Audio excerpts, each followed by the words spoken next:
नमस्कार. कधी असं झालंय का की डोक्यात किंवा दाढीमध्ये अचानक एक गोल चकचकीत टक्कल दिसलं? यालाच तर अनेक जण साई पडणे म्हणतात. पण यामागे खरंच काही किडा असतो का, की कारण काहीतरी वेगळंच आहे? चला, आज आपण यामागचे गैरसमज दूर करूया आणि खरं वैज्ञानिक सत्य काय आहे ते समजून घेऊया. हो, अनेकांना अचानक असा अनुभव येतो आणि मनात एक धास्तीच बसते. केस परत येतील की नाही, हे आणखी पसरेल का, असे एक ना अनेक प्रश्न मनात येतात. पण घाबरण्याआधी हे नक्की काय आहे हे समजून घेणं खूप महत्वाचं आहे. अगदी बरोबर. हाच तो क्षण. आरशात पाहिल्यावर अचानक दिसलेला हा गोल चट्टा कोणालाही घाबरवू शकतो. असं वाटतं की अरे, रातोरात हे काय झालं? आणि हो, ही भीती अगदी स्वाभाविक आहे.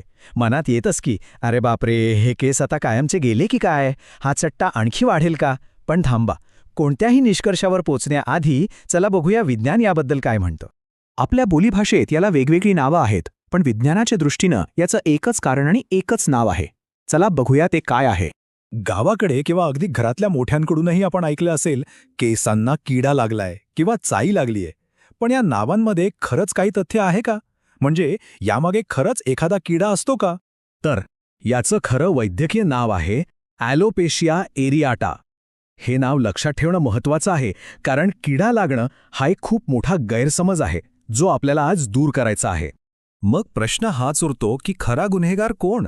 म्हणजे जर बाहेरून कोणताही किडा किंवा जंतू हल्ला करत नाहीये, तर मग केस का गळतायत?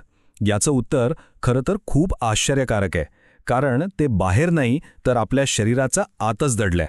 आणि हेच आहे त्यामागचं खरं कारण. हा एक ऑटो इम्युन आजार आहे.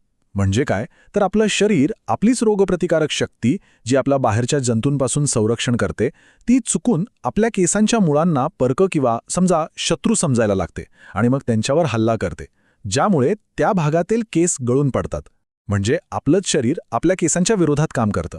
चला तर मग या आजाराबद्दलचे काही मोठे गैरसमज दूर करूया आणि त्यामागचं वैज्ञानिक सत्य काय आहे ते नीट समजून घेऊया. सगळ्यात मोठा गैरसमज तो म्हणजे हा आजार संसर्गजन्य आहे. अनेकांना भीती वाटते की त्यांच्यामुळे घरातल्या इतरांनाही हा त्रास होईल, पण हे पूर्णपणे चुकीचं आहे. हा आजार एका व्यक्तीकडून दुसऱ्याकडे अजिबात पसरत नाही, कारण याचं कारण कोणताही किडा किंवा विषाणू नाहीये. आणि हा उपाय तर खूपच प्रसिद्ध आहे, कांदा किंवा लसूण लावण्याचा. असं म्हणतात की याने रक्ताभिसरण वाढतं आणि फायदा होतो. पण यात एक मोठा धोका आहे. अनेकांची त्वचा यामुळे अक्षरशः जळते, तिथे जखम होते आणि मग त्रास कमी होण्याऐवजी उलटा वाढतो. म्हणून असे घरगुती उपाय करणं टाळलेलंच कधीही चांगलं.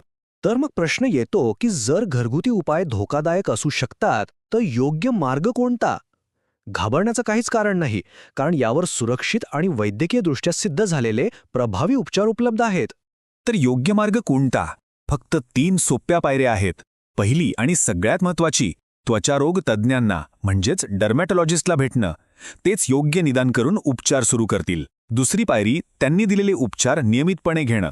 आणि तिसरी पण तितकीच महत्त्वाची पायरी आहे तणाव कमी करणं. अनेक प्रकरणांमध्ये असं दिसून आलंय की तीव्र मानसिक तणाव हा या आजाराला चालना देणारा एक मोठा घटक असतो. बरं, डॉक्टर सहसा काय करतात? ते त्या जागेवर लावण्यासाठी क्रीम किंवा कधीकधी अगदी लहान इंजेक्शन देतात.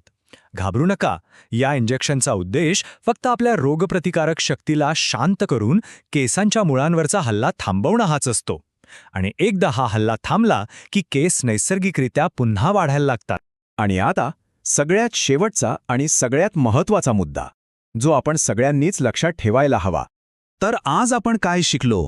चाई पडणे किंवा ॲलोपेशिया एरियाटा हा आजार किड्यामुळे होत नाही, तो संसर्गजन्य नाही आणि त्यावर योग्य वैद्यकीय उपचार उपलब्ध आहेत. सगळ्यात महत्त्वाचं, घरगुती उपाय करण्याच्या भानगडीत न पडता थेट त्वचारोग तज्ज्ञांचा सल्ला घ्या. लक्षात ठेवा, योग्य माहिती आणि योग्य उपचार यामुळे हा त्रास पूर्णपणे नियंत्रणात येऊ शकतो. आणि हो, एक महत्त्वाची सूचना, या व्हिडिओमधील माहिती केवळ शैक्षणिक हेतूंसाठी आहे. हा वैद्यकीय सल्ल्याला पर्याय नाही. कोणताही उपाय करण्यापूर्वी आपल्या डॉक्टरांचा सल्ला नक्की घ्या.